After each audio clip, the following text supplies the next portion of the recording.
Hope you're all still awake. Late Night Mega here, and we are over in the Galapagos region, and we're going to be doing some side questing in this episode and the next episode. Well, we've been doing a lot of side questing.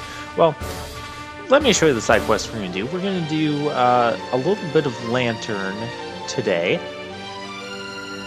and possibly a rose where no rose grows.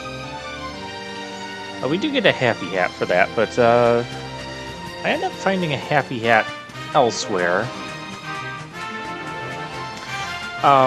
So yeah, we're gonna do those quests, or we're gonna do the one quest, the little bit of Lantern today. I'm not gonna end up finding the rose. Did I just spoil like half this episode? I did, didn't I? And then we're gonna go to the first forest where we have 4 side quests to take care of. So this is just going to be kind of one of those more laid-back episodes. We're gonna run around the area. We might fight some monsters here and there. Just have ourselves a good time.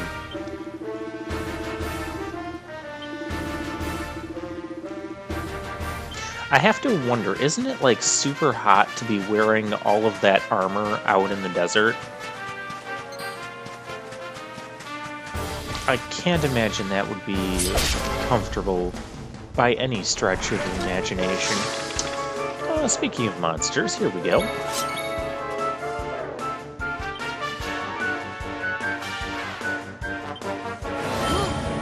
Let's try flat. Yeah, that didn't. What was I gonna do? Swoosh one of them, you know?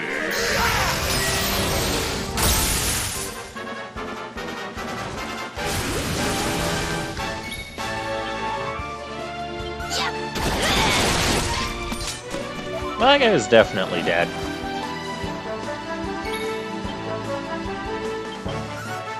These guys are not nearly as tough as some of the other monsters that we fought recently. We win again.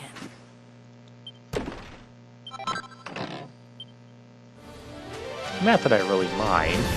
Oh, I ran into his tail.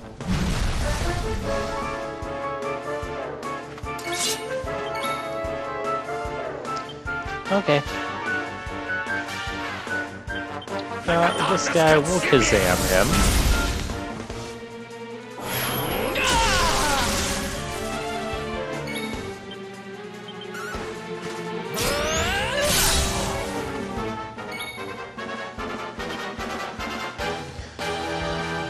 What I'm worried about here is this guy getting like 3 or 4 attacks. I think I get 3. And then just utterly wrecking my party. Oh, that hurt. Oomful, do not do that. You don't need to do that.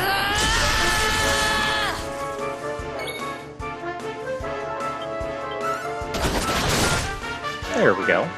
And Jade heals back most of the damage that he dealt there.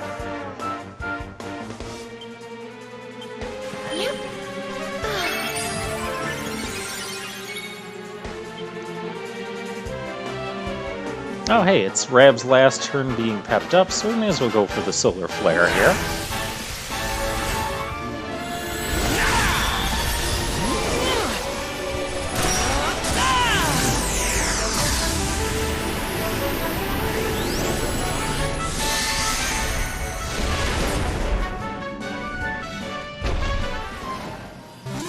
There we go. Wonderful.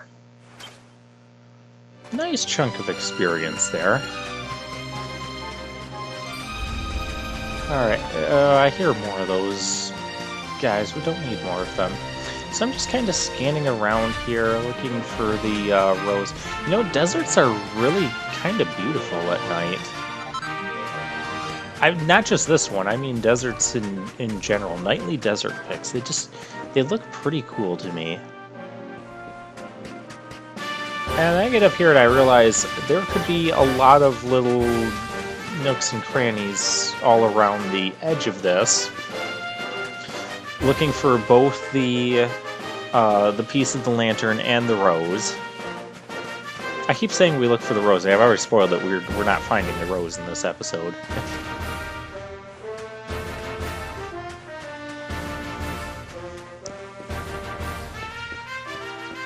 I think I've mentioned this, but I do like the throwback to Dragon Quest III overworld music here.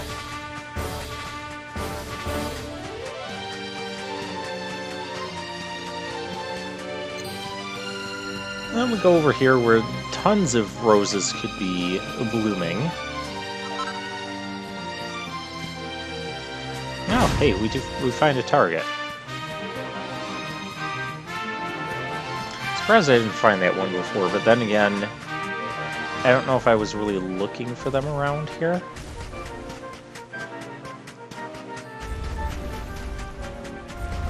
There's another sparkle spot over here. Oh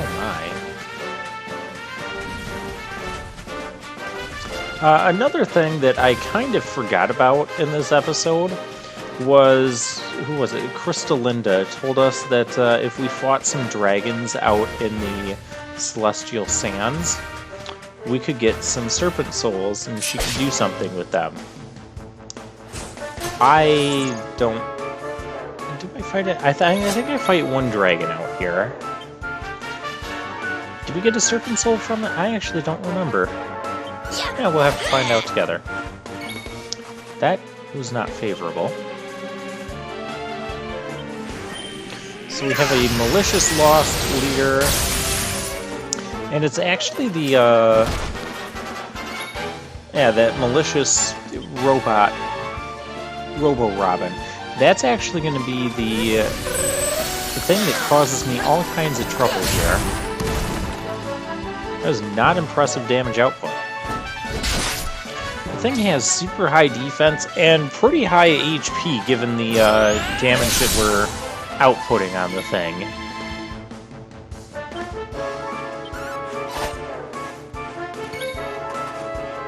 Yeah, that was just terrible. What I should be doing is not that. I should be going after that malicious lost leader first, because he's actually dealing more damage to us. And, you know, we can actually kill him easier.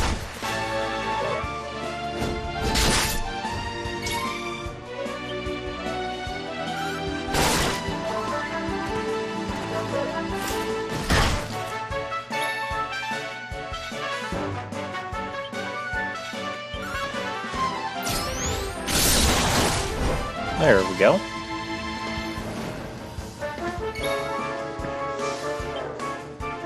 And I guess, yeah, we can go with this.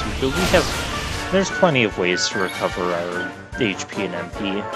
I'm not concerned about it.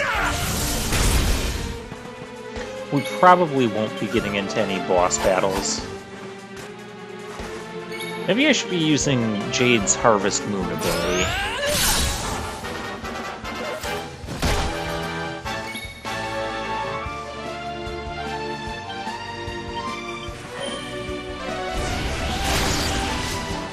There we go, finally. Did I do all right? Yeah, alright is a good way to describe that battle, Serena. Not great, not spectacular, not wonderful, just alright. This rock back here, again, this is another thing that, you know, I want to make sure I check behind. I don't see anything. I'm looking for the golden glowing sparkle spot. That's what I'm assuming we're going to have to find to pick up this rose thing and this lantern, the piece of the lantern. So I'm looking for the golden sparkle spot, and I think that's where being out here at night kind of helps me with that. Is that it? That's a treasure. That's an unopened treasure. I want it. Did I just, like, miss that from before? How long could I have gotten that?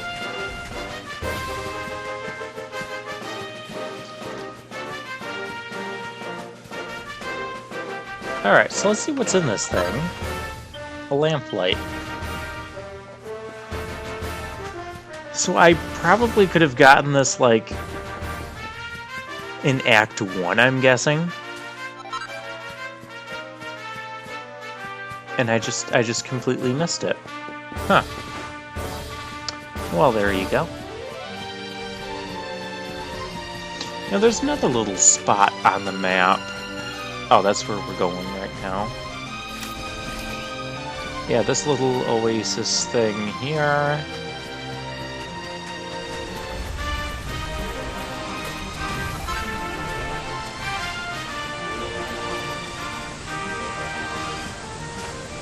Which isn't doing a whole lot for us.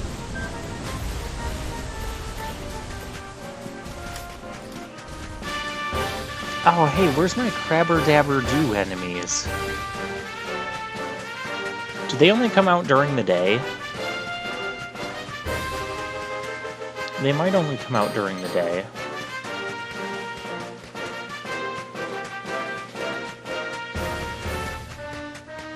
And here I was looking forward to fighting one of those Crabber Dabber Doos.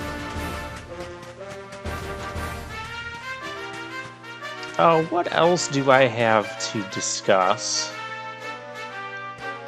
I can discuss a bit about Dragon Quest V.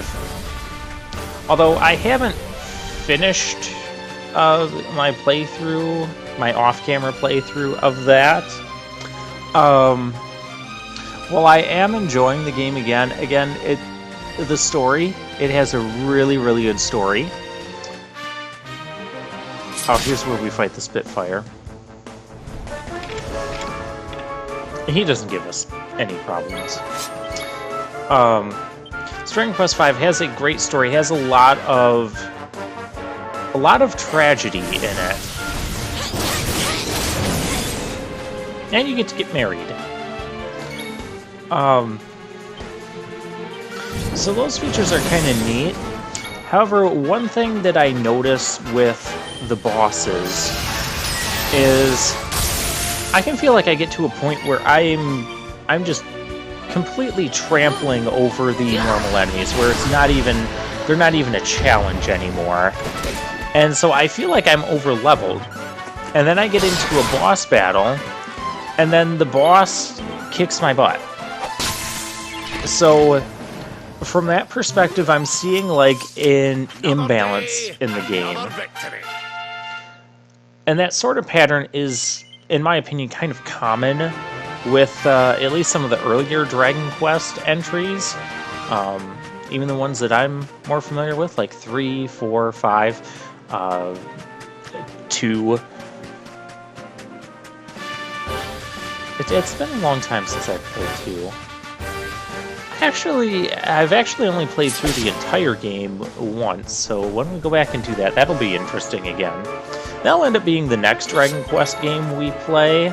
Whenever I return to the Dragon Quest series, it will be sometime after this Let's Play, because this is going on for a long time, and there's still, who knows how much more to come. So yeah, that's one issue I'm having with Dragon Quest V. And while there are some things that, there's some minor things that I don't like about Dragon Quest XI here, like the whole pep-up system, the forging equipment, the lack of Jade's character development in Act 2. There's still... Those are all very minor things compared to the issue I'm having with Dragon Quest V right now. Let me tell you, I just got to the part where you go get the fire ring from the volcano, and my team is just utterly wrecking everything, and I felt like I was overleveled. And I get to the boss battle, and it's these 3 fire molten piles of sludge or whatever. And the problem is they have a chance of doing a fierce fire breath. There is... Well, in the DS Dragon Quest games, I'm specifically talking about 4 and 5, because those are the ones I'm most familiar with. Well, and 9, but... enemies that have like breath attacks and that, there's very few things in the game that can even help mitigate some of the damage that they do. And most of those things you don't have access to until like very late in the game. And so when these guys do their Fierce Fire Breath attack, basically it does 40 damage to the whole party.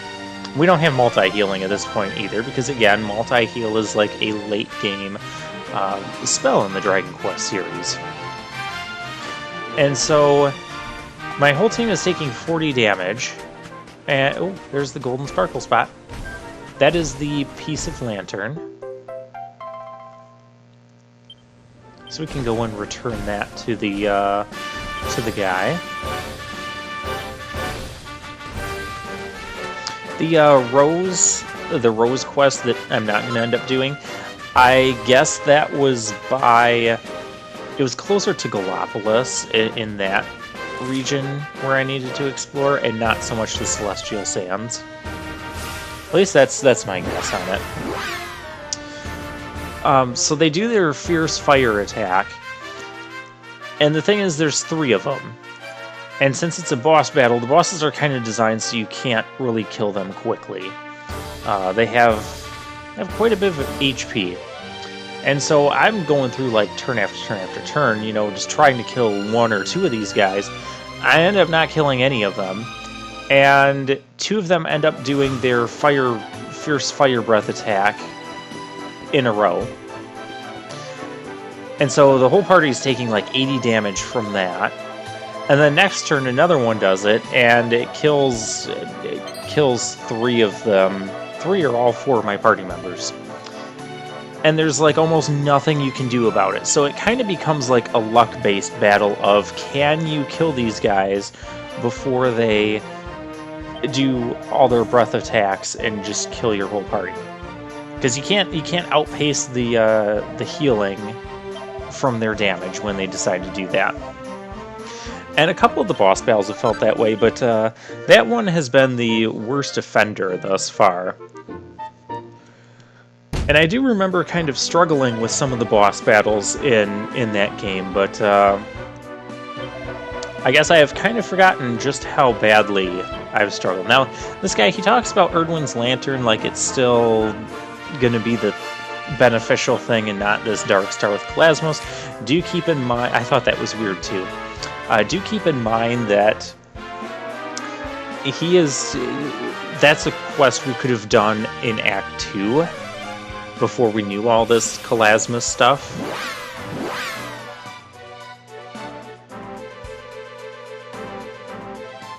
Well, now we're going to go to the first forest.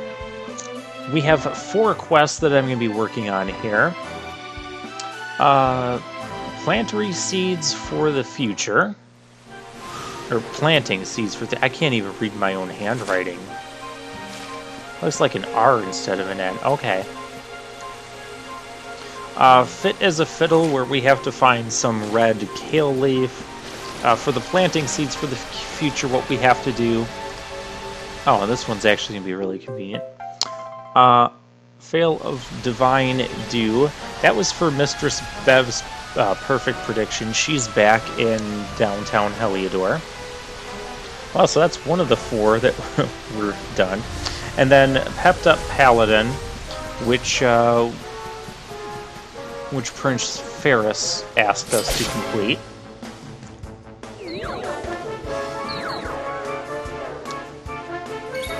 Alright, so anyways, the planting seeds for the future. What we have to do is we have to basically get into a battle with a rare version of the Sprite Bulb.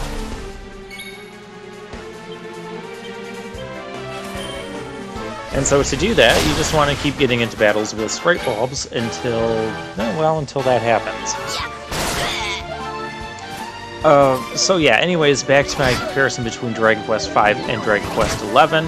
I am going to keep playing Dragon Quest V off camera. And I'll keep you guys updated, but that's just kind of where I'm at with the game. And so I mean, right now, when you compare that issue that I'm having with Dragon Quest V to the minor issues I'm having with Dragon Quest XI, the issues I'm having with Dragon Quest XI aren't as major as imbalanced boss battles in Dragon Quest V. That's kind of a fundamental issue with just being able to sit down and play the game. And for that reason, Dragon Quest XI is kind of edging ahead of Dragon Quest V. Like I said, I'm gonna play all the way through Dragon Quest V, and we're gonna finish post game here, and I'll give my final conclusion after that. But right now, I'm kind of feeling that Dragon Quest XI is going to become my favorite Dragon Quest game.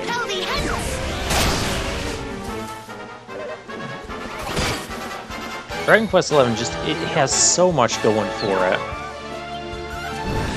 And while it is a super long adventure, it has been pretty dang fun the whole way through.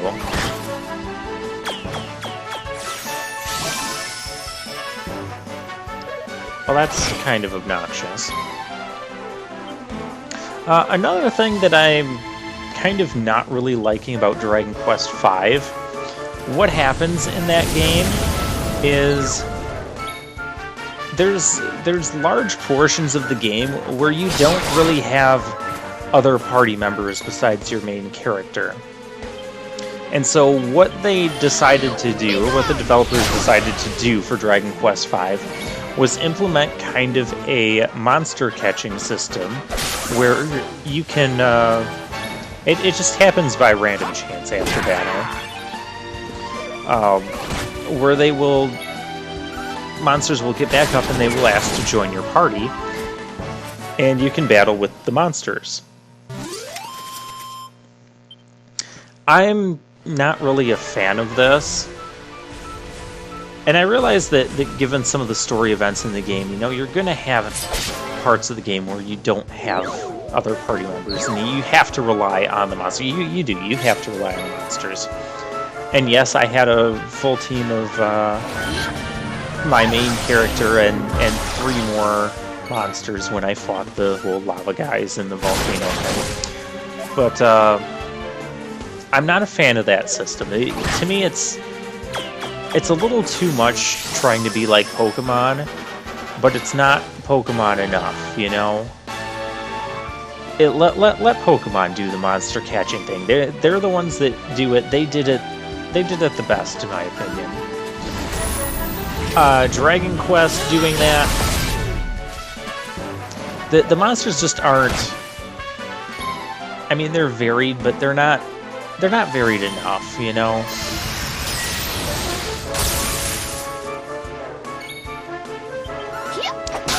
And so I'm not the biggest fan of having to do the monster collecting, and I don't like the idea of me walking around town with 3 monsters following me, and that's our party. It's just kind of weird. No one really mentions it or anything like, hey, why are you traveling with monsters? But it looks pretty dang suspicious.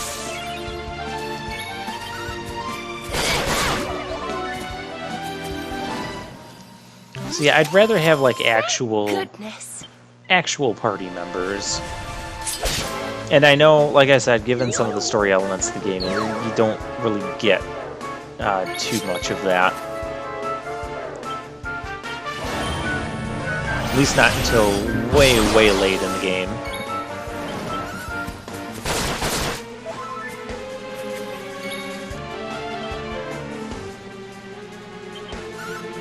So yeah, those are the aspects I'm not the biggest fan of.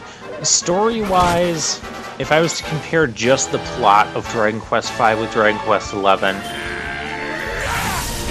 ooh, that's a tough one. That's... Another day, another victory. That's really tough for me. I don't know which one I'd say I would like better.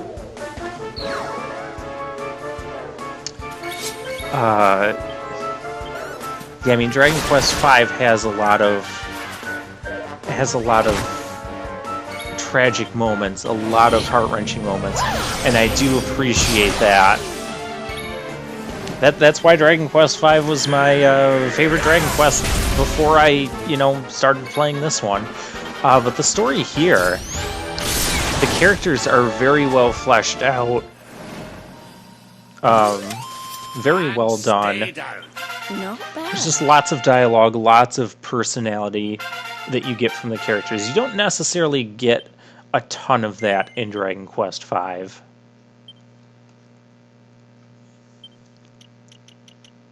Alright, so we've got some more skill points with Jade.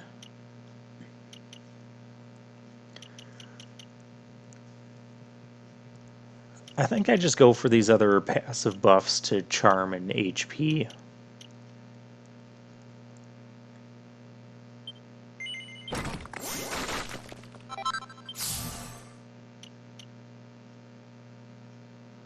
Yeah, that's what we'll do.